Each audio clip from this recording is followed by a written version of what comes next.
Kakampi ng bayan, kasangga ng masa, kapanalig ng batas at hustisya. Attorney Danny Con, abogado de Campanilla.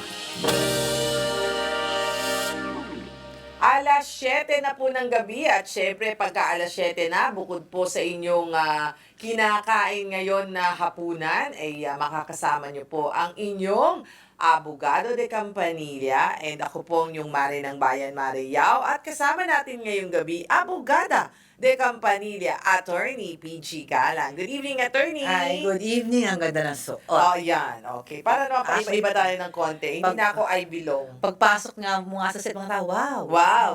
Wow. Sexy. Sabi niya, can you change again? Hindi na. Hello po Diba? sa lahat ng mga nanonood namin sa Facebook, sa YouTube. Hello po sa inyong lahat. Ano ba dati ang naalam mo sa mga hapunan? Did you know that lunch before was called dinner? Really? Kasi Lunch before was called dinner. no, olden times. Ah, really? Oo, During kasi olden there- times. Why? Maaga kumain ng mga tao dahil wala pang kuryente.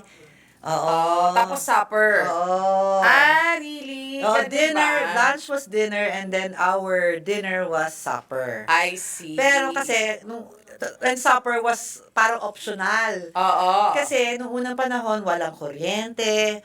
So, lahat, de kandila, hindi naman, mahirap magluto. Ay, hindi ko Mahirap alam kumain. yan. Alam mo ba yan, Tita G? Oo, sige. Tapos Sila namin alam. eventually, nung nagkaroon ng kuryente Oh. at it was easier, lunch, there was no such word as lunch. Dinner was moved to dinner, and they had to invent another word for that midday meal. Oh, and that was lunch. Oh, So, now you know. Ha? Pag walang pagkain, supper. Ay, ang galing. oo, suffer. According to Direct Bibel. Oo, diba? Oo nga Sabi naman, ko na suffer. nga ba, suffer. So, you are... Maraming suffer. we are all suffering ngayon sa mga balita natin ngayon. Anyway. Kung gusto nyong balita sa amin ng inyong suffering, mag-text lang kayo sa amin sa Globe. It's 0954-310, tama, 310-0331, and for Smart, it's 0961-770-8807, or you can also do Facebook Messenger. Okay, anyway, hindi nyo naman kailangan i-memorize yan dahil nandiyan naman I yan, know. makikita Para ako nyo. lang ang kailangan mag-memorize kasi kailangan kong basahin. Oo, di ba? But anyhow, sana po ay masagot natin lahat ng mga katanungan dahil alam mo ba, Attorney PG, as time goes by, ay daming gustong pumasok at magtanong sa atin. Yes. In short, sa madaling salita, maraming may problema. Oo nga. Lagi naman madami may problema. Oo, at maraming kailangan ng abogado. Siguro kakaunti na lang ang abogado, kaya ganun. Ano ngayon nga, nung huling bar, ang daming pumasa, ha? The highest ever. Ayan, that's very nice. Okay, this year, tingnan natin. Kailan ba ang bar this year? Ako kasi September. Ako dati September, ngayon parang mas maaga ngayon sila. Mas maaga. At saka 3 Sundays na lang ata sila. Ako dati 4 Sundays. Parang may galit ka. Talaga, nakakagalit. Talaga, ang hirap kaya. Galit siya. 7 to 5. 7 to 5. Every Sunday for 4 Sundays. Oo. Pwede naman masyadong So, yan. tigil ang buhay ng lahat ng mga bar takers ng isang Okay. buwan. Ay! At hindi lang yun yung pag-aaral mo a year before. Wala ka talaga, hindi ka makapagtrabaho, hindi ka kaya yung sakripisyo talaga. Iiyak ka mo talaga kung hindi ka pumasa. Iiyak ka mo rin kung pumasa ka kasi, Sa sobrang hirap. sobrang hirap. Okay, di ba? Ayoko na magsalita. Buti na lang, di ako abogado, di ba? Buti na lang, marami lang akong friends na abogado. Okay na ako sa friends. Oo nga. Okay, sige, eto na. Si Marco, siya ay 28 years old ng Pasig City. Sabi niya, hello po. Bumili po ako ng frozen fish fillet na nakalagay ay approximately 1 kilogram. Pero nang i-defrost ko ay naging 380. Ano ba yan? Naging dilis? Puro tubig pala. Puro, Ano yun? puro yellow, frozen Okay, nabigla po ako sa laki ng nabawa. Sa ganitong sitwasyon po ba, may pananagutan po ba ang grocery or yung supplier kung hindi tugma ang timbang sa binili ko? Alam mo, it's a very, very good consumer question. Yes, the answer is yes. Kanino mo dapat alam mo, huwag tayong matawa ha. Oo, nangyayari. Kasi, sa totoo lang, Ang hirap ng pera ngayon, Oo. Taas ng gasolina, ha? Oo nga, oh. Ba't galit ka, Mari? Galit ka. Galit ka naman. Parang nagalit ka sa isdang 380 lang. Hindi totoo. Less than half. Less than half? Ano yun? Mula ganyan, naging ganyan? Siguro kung mga Naging dilis? kung naging 900 grams lang siya, mapapatawad mo pa, di ba? Oo nga. Kasi Ang laki. approximately lang naman kasi sinabi approximately. Pero kahit anong gawin mong math, hindi kahit approximate mo ang 380, hindi aabot ng 1 kilogram Hindi, yan. anong dapat dyan nga? Okay, ang tawag dyan, Nakakainit ang ang ulo. tawag dyan ay misbranding. Tingnan nyo. Misbranding. Misbranding. And that is a violation of the Consumer Act. Yun nga. Oo. So, dapat sa DTI yan. Ayan, Hindi miss, porke, oo, oy, miss sorry Lee. ha. Oo, ayan Hindi na. natin pwedeng ilalang lang yung mga binibili natin. Tapos niloloko na tayong Oo. harap-harapan. Sige, lagay mo, Consumer Act, sa DTI yan. Okay, so misbranding or mislabeling is a violation ng Consumer Act and sa DTI ka magrereklamo. Sino ang managot dyan? The seller. The and seller. the supply. Paano kung sa grocery niya nabili, So even the grocery. pwedeng maging... Sama-sama Kasi na sila. dapat, kung ano binibenta nila, Check nila. dapat check nila para nila. kliyente nila yun Yan, Consumer Act. Misbranding or mislabeling is strictly prohibited under Oh, the yan. Consumer Act. Pwede kayong magreklamo dyan. And if I'm not mistaken, ano na lang yan online. Oo. Oo. Maliit lang ang penalty dyan kasi 1,000 to 5,000 nakalagay dyan. No? Pero, it's a violation sa DTI at pwede yung mga lisensya ng mga yan Yun. para magbenta. Alam mo, pag ginawa niya yan. Kasi minsan they're willing to pay the fine Correct. They're willing to pay the Oo. fine. So kung kanyan, ireklamo nyo sa DTI, mislabeling, kailangan ipicturean mo yan na ito. Pusa puro tubig. Hindi, ang sa akin, pagka nagreklamo sa DTI has to move. Yes, they will actually. They should have, they should go to that certain grocery and sabihin niya, hindi na to pwedeng unless na mabago nila. They will ang they will be given produkto. naman an opportunity to rectify. Yes. Kasama naman yun sa kanilang mga proseso.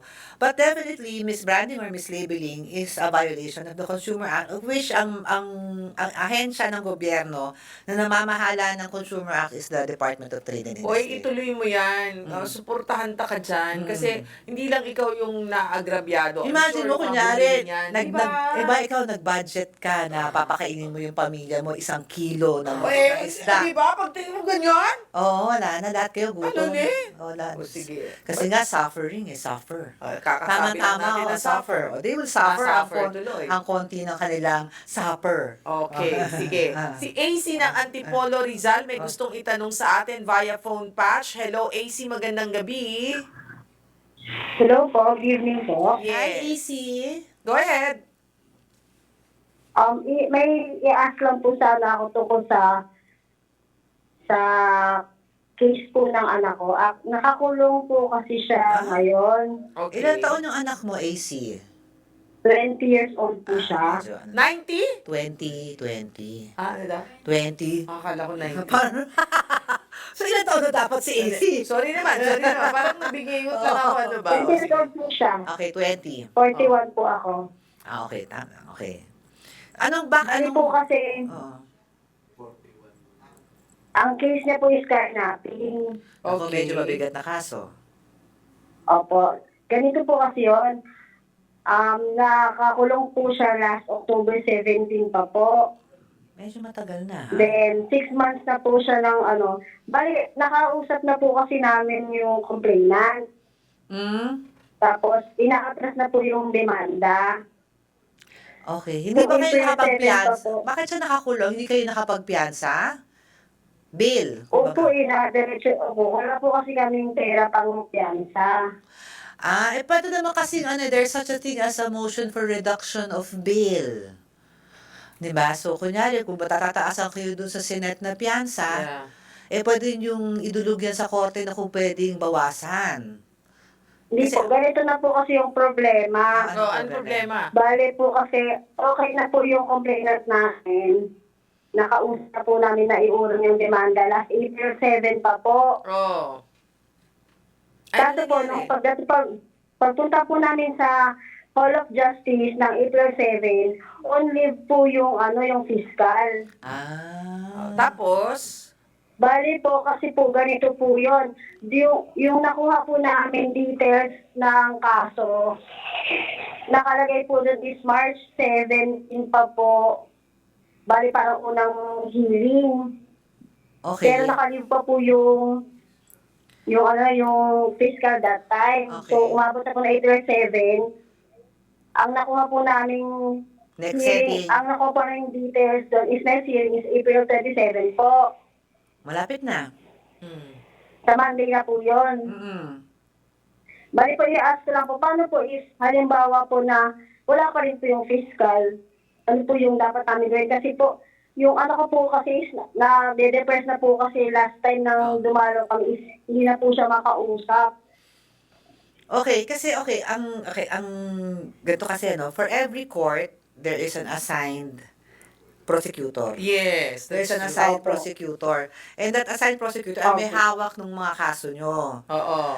Pero natawagan nyo na ba ang opisina ni Piskal? Na-check nyo na ba kung Nandyan na siya. nandyan na ba siya? Hindi po, bali po, nung last week po na pumunta kami is Monday po, wala pa daw po siya doon. On leave pa daw po.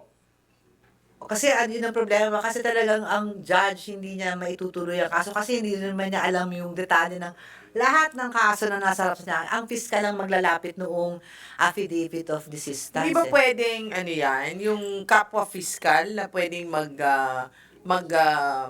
magtuloy just in case? Kasi like for example, paano naman yun kung nagkasakit? Opo. Okay. Oo. Nangyayari yan na kapwa fiscal, pero kunyari kung isang beses pala naman hindi nakapag-attend si fiscal, oo. hindi mo automatic na Dapat palitan Oo, muna. kasi nangyayari Oo. nangyari na sa akin, kunyari, may kaso, tapos absent si fiscal, lahat ng mga criminal cases, reset. Ah. Yun rin ang problema ngayon sa ating... Nakakailang pwedeng reset ang fiscal para sabihin na, kasi minsan nagkakasakit. O Oo. na-operahan, minsan kailangan talaga ng leave. Nasa Ano court, po yung Clerk of court. nasa clerk of court, nasa judge na yun, if he is going to administer and manage his courtroom correctly, siya mag-request ng another fiscal. Pwede ba silang magsulat? Like for example, sulatin nila? Hindi pwede. Pwede silang magsulat na sana man lamang, we already have this affidavit of Oo, desistance. And desistance. we all, Kanina siya susulat? pwede niyang i-inform ang korte, pero wala naman siya. Kailangan niya ng abogado. Since wala kayong abogado, no? Meron po kaming abogado sa tao po galing. Oo, yun naman Yun pala naman pala eh. Oo. So, kung meron Yun kayong... po. Oo. Hindi, Kasi po ang pero kahit na may pao, ang advice niya po sa amin Hintay is na lang. mag-wait daw po ng Yes, hearing. yes. Opo, related nga po. tama naman yung advice ni Pao. Kasi kahit ang Public Attorney's Office sa mga nakikinig po sa atin, ang Pao kasi, Opo. they cannot take over the function of the fiscal. They are only considered the lawyers of the private the lawyers of the accused, di ba? They can only, so kumbaga nasa kabilang side sila. Yes. Nasa kabilang side sila. Opo. So sila pero meron na kayong affidavit of desistance. Ma'am, excuse me lang po. Kasi po, yung affidavit of desistance, hindi pa po namin napapasa sa branch 73 po sa Hall of Justice. Kasi sabi daw po nila, pag nakausap na po yung fiscal, saka lang po magpapasa. Ganun po ba talaga yun? Pwede, para Or pag... pwede naman. Pwede naman kasing, kunyari kung wala pa si fiscal sa Monday, ay pwede na namang i-inform ang court na meron ng affidavit of desistance and we're just waiting for pagmamanifest lang naman yan yung PAO na. Meron na po kaming affidavit of desistance, we're just waiting for the fiscal. Just in case wala pa si Prosec. Pero, alam mo, kaunting hintay na lang AC, feeling ko naman papasok na si Prosec. Pero ang tanong ko, pagka kunwari pumasok na si Prosec at nagkaroon na siya ng issuance, ang sigurong magandang tanongin ni AC sa'yo, gaano kabilis siyang malabas doon sa kulungan? Opo. Hindi, ang mangyayari dyan is that pag pumasok na si fiscal, dala si Pao, dala niya yung affidavit of desistance, mag-uusap yan si fiscal tsaka si Pao lawyer. And they will now go to a joint manifestation of dismissal. They will request for the dismissal. So how long would that be? Pwedeng that day itself eh. So that day itself, pwede na siyang makalabas? Pwedeng that day itself, pwedeng they will confer and they Makalabas na will, po. pwede mag-order na yung court na i-dismiss. Hintayin niyo yung Court order. Court order. Ang pinakatanong ko lang po, attorney, is halimbawa kung wala po talaga siya sa Monday, kasi April 27 po, ano po yung pwede kong gawin kung wala pa rin siya sa Monday, which is yung time na po ng hearing namin? Ito po, 27 na Well, po. yun na nga, i-advise mo yung PAW. Actually, yung PAW lawyer ang may hawak niya. Sabihin mo na, kung gano'n na rin lang, ang PAW ang magre-request na sana final warning ngayon na wala pa yung fiscal, ituloy na, pero isasubmit nyo yung affidavit of desistance without the fiscal's approval. Pwede ba yun? Pwede, yung judge Pwede na po akong magpasa bukas, no? Yung nakaraan pa po kasi dapat kami nagpasa, kaso wala lang po yung fiscal. Sino magpapasa? Hindi, kailangan kasi to submit an affidavit of Dapat si desistance. Pao. Affidavit of desistance, there is a form to that, and there is a Oo. motion for admission of affidavit of desistance. It's not signed by any private private person. Dapat si Pao daw Si Pao ang ang tutulong. oo. Ha? Any submission to court must be by the lawyer. Okay? Ay, hindi po kami pwede yung magpagawa ng affidavit of desistance. Wala affidavit. pa. Wala pa palang affidavit of Wala pa resistance. po eh. Eh di, pwede siya magpagawa, no? Pwede siya magpagawa. Oo. Pwede ka na magpagawa ng Ano po? affidavit. Wala ka pa palang affidavit of resistance. Yan ang joke nyo ako eh. Opo, Alam ko kasi naman. po yung ano nga po, Oh, ipapasa po namin sa Hindi, pero kasi ang affidavit of desistance, tama na dapat si fiscal ang mamahala. Kasi in short, parang kliyente niya rin yung mga Opo, yung complainant. o yung So, complainant eh. so what you're saying, ang sinasabi mo, attorney, pwede si Pao, or pwede rin naman sila, pero isasubmit pa rin nila kay Pao yun. Oo, kasi because, hindi, pwede silang mag-draft ng affidavit of desistance para dumali ang buhay ni fiscal. Because yung si fiscal, sa kanya yung complainant eh. So, kung Abogado siya ng complainant, parang gano'n. No? of the private and the public complainant. Mm. So, any affidavit of desistance must be through his supervision. Kasi kliyente niya yun eh. No one can make the affidavit of Correct, desistance correct. for the kasi nagdi-desist yung private complainant eh. Kaya hinihintay si fiscal. Ayun, naintindihan mo na? Akala ko naman meron na kayong affidavit Oh, of ako rin. desistance. Kaya parang hindi ko maintindihan kung bakit hindi pa maano. Yung pala wala pa. Kaya hinihintay si fiscal. Wag, hindi kayo pwede gumawa ng affidavit of desistance for the private. You can draft. Draft lang. Kunwari, yun. parang, Oo, ito na. na po, Ano para, public po, gano'n? Kasi ang pipirma sa affidavit of desistance is the complainant. Pwede naman niyang ibigay yun sa fiscal. Pero yung fiscal, baka meron pa siyang gustong revisions dyan. Kasi siya makasubmit dun eh. So, hintayin nyo na lang. Hintayin nyo na lang. Konting tiis na lang, Konting ha? tiis na lang, easy. Opo, ang iniiyak ko lang po kasi baka ma-depress na naman yung anak ko lalo. Ikaw, Nagdala na po suppose- kasi sa mental po yung anak ko eh. Ay. Ah. Sandali na lang yan. Pero okay naman na po siya. O, yun naman pala. Okay. Hindi, sa akin, kung talagang, hindi, kailan ba yan? Malapit na naman, kung malapit na, antayin mo na lang para mas Monday walang na po. issue. Monday, okay Para na mas yan. walang issue, ha? Sige po. Kasi magkaka-issue ko ang muwa pa eh. Oo, Hindi konti naman na lang. hindi nila kliyente kasi yung O, complainant. konti na lang, ha? Okay, Okay. thank you. Salamat Okay. po. Sige po. Thank you po. Okay. Si Kyla naman, 26 years old ng Taguig City, ang tanong niya, nag-file po ako ng immediate resignation dahil sa health issues ko sa night shift. Pero sinasabi ng employer na kailangan ko mag-render ng 2 months or magbabayad ako ng equivalent na salary. Bakit? Ngayon po ay sinabi rin nila na hindi ko makukuha ang sahod ko dahil parang penalty ito sa hindi ko pagko-comply. Tama po ba ito? At pwede ko po bang erase ito sa DOLE kahit may ganitong clause sa kontrata ko? Okay. Ano yung kontrata niya? Pero Baka hindi yung, na kin-apply. baka kasi sa mga, sabihin nating BPO, meron sila mga kontrata, ikaw night shift ka, ikaw ganito ka, itong kliyente mo, itong kliyente mo. Eh, siguro that time, Tinitrain rin sila. oo, tinitrain sila sa ganyan. Eh, siguro that time, nag-okay siya sa night shift. Tapos, nung hindi na niya nakaya, eh di lumipat siya. Di ba nagpalipat siya? Eh dahil sabi mo nga, minsan may training, may ganito. So magkaroon siguro ng losses or whatsoever. Oo. So paano yun, attorney? Hindi, kasi una-muna, para maintindihan ng mga viewers, kasi pag BPO, usually they have client Na companies hinahawakan. na hinahawakan. Na kunyari, if you're in help desk kayo, syempre, tinitrain kayo nung client company on the specific answers or yung Yes. product or Yes. yung ano. Although Pa- ito hindi niya sinabing BPO siya, pero kasi pag night shift, usually alam ko ganyan lang. Mukhang ganun Mukhang nga. ganun Kasi eh, alam di ko, ba? anong kontrata So siguro itong kanyang pinapabayad sa kanya ay yung training. Baka. Yung training. Ano ba yan?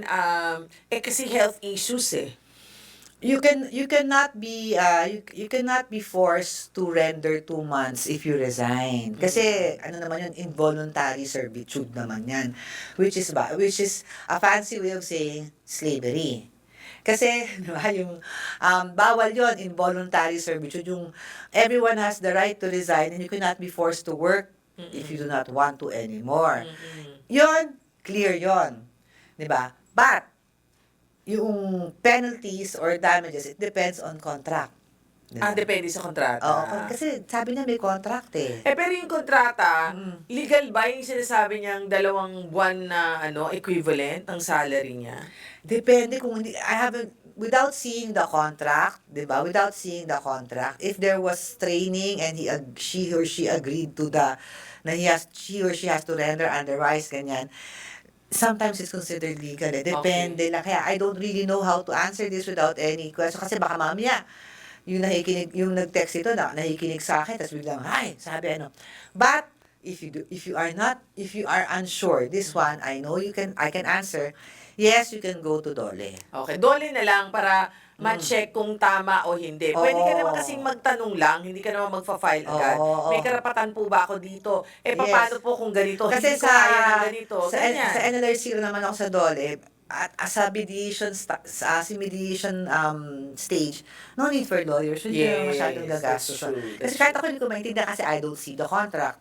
I don't wanna comment na kung tama o mali. Oo, yung tama. diba? Okay. Okay. Anyway, good luck sa iyo ha. Anyway, nakula na tayong oras. Maraming salamat po sa inyong pagsama sa aming muli ngayong gabing ito. Hanggang sa susunod po ha, 7 o'clock to 7:30 dito pa rin sa ating YouTube channel at saka Facebook. Ako po inyong Mare ng Bayan, Mare Yao, saying hi to my Papa Jimmy, Mama Trining, and Babe Mac Castro. At ako yung abogado de Campanilla, si Attorney PG. Bye everyone! Bye, everyone!